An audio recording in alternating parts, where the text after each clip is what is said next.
folks, over the Film Focus page. It's me, Mr. P again, and this week marks the 30th anniversary of Die Hard, one of the most iconic action films of all time.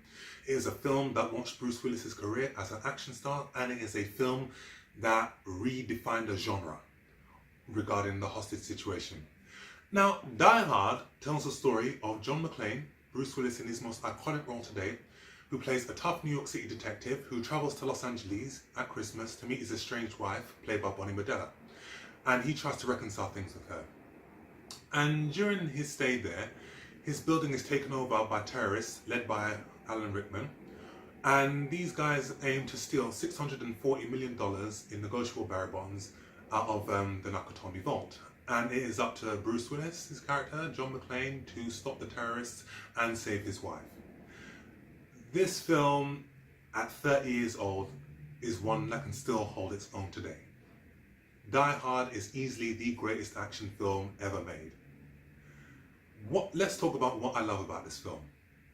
First things first, the character. This is Bruce Willis's best role to date. He plays a character that is so enduring, and what makes John McClane so enduring is that he is an everyman. He's just a character that is an ordinary person trapped in a very, very difficult set of circumstances. And also, if you look at the character aesthetically, physically, he's an average looking guy. Now, if you compare him to action stars that preceded him, be it Arnold Schwarzenegger in, Predator and Commando, or even Sylvester Stallone in Rambo, these guys were physically imposing. These guys had military training, and these guys could basically use their training to get them out of these situations. In this situation, John McClane has none of these things.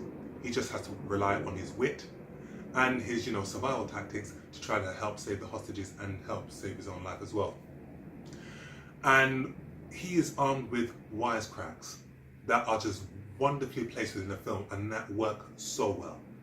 And again, wisecracks, one-liners, there's something that not everybody can do, but in this case, Bruce Willis has got it in abundance. Also, what I loved most about this film was the action sequences. And if you look at today's era of visual effects, CGI, and more money being thrown on explosions, the action sequences in this film still hold their own and can match anything that's been put out today. With regards to action sequences you've got in terms of gunfights, in terms of hand-to-hand combat. Who can forget that iconic jump from the roof, that basically cemented a legacy.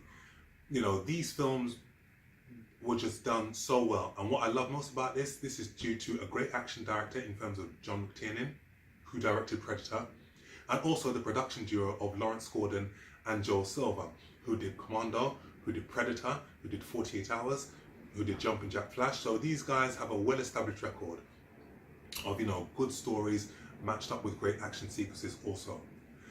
Also in this film, whilst it is Bruce Willis's leading role, everybody in this film has their chance to shine. In terms of Bonnie Bedelia, who plays his wife in the film, to Reginald Bell Johnson, who plays Al, who is McClane's eyes and ears on the ground. Paul Gleason, who played Dwayne T. Robinson, to Grandel Bush and Robert Darby, who played the two Johnsons, to Hart Bochner, who played Ellis, to William Atherton, who played Thornburg. Everybody in this film has great moments, and has, moments that, you can say, this is a memorable character. And also what I love most about Die Hard is that it's so many things. It's not only an action film, it's a drama, it is a thriller, and thanks to, McClane's wisecracks and also the writing, there are some really good comedic moments in this film. Who can forget when Bonnie Bedelia's character punches Thornburg in the nose at the end of the very final scene of the film. I also love the iconic film score by Michael Kamen. For the action sequences, for the tension, for the claustrophobia of certain scenes in the film. It just works a treat in this film. I have said this so many times, and I'll say it again. A good hero is only as good as the villain that he has up against him. And in this case, it is the inimitable and sadly missed Alan Rickman in his most iconic role ever as Hans Gruber. And this man plays the best and easily one of the coolest villains ever. He is cool, he is suave, he's sophisticated, he is ice cold, he's menacing, he's ruthless. and he was just on cracking form in this film. And in the script, it originally had Hans Gruber to be wearing, army fatigues. So Alan Rickman said, no, I want to wear a suit. And it works beautifully in this film. He's just got swag coming out of every pore of his body. And I loved every minute of Hans Gruber's role. Also, his henchman, Carl, played by the late Alexander Goodenough, who is also menacing.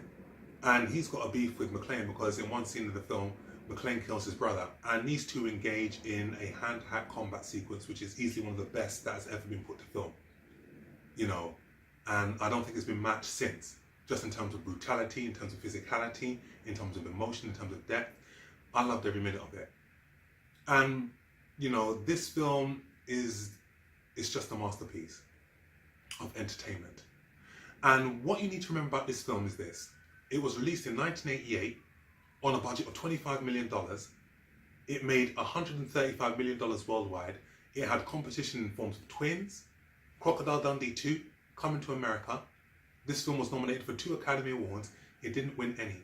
But it is a film that has inspired countless imitators.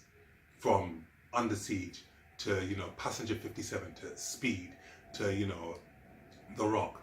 And all of these films have been dubbed Die Hard on a boat, Die Hard on a plane, Die Hard on Alcatraz, Die Hard in the White House. It's a film that has spawned countless imitators. And whilst Die Hard has produced numerous sequels, none of them have come close to the original. Die Hard 2 was original. Die Hard 3 worked because of the banter between him and Samuel L. Jackson. Die Hard 4, was equally as impressive thanks to him and Justin Long's performance. But Die Hard 5, forgettable. The original is where it is. And Die Hard easily has the title of the greatest action film ever made, and also one of the best Christmas films ever made. Happy birthday, Die Hard. So, that's my review of Die Hard. Feel free to follow me on Instagram, follow me on Facebook. Feel free to leave your comments. What's your favourite Die Hard film? And I shall see you all on the next film review. Stay blessed.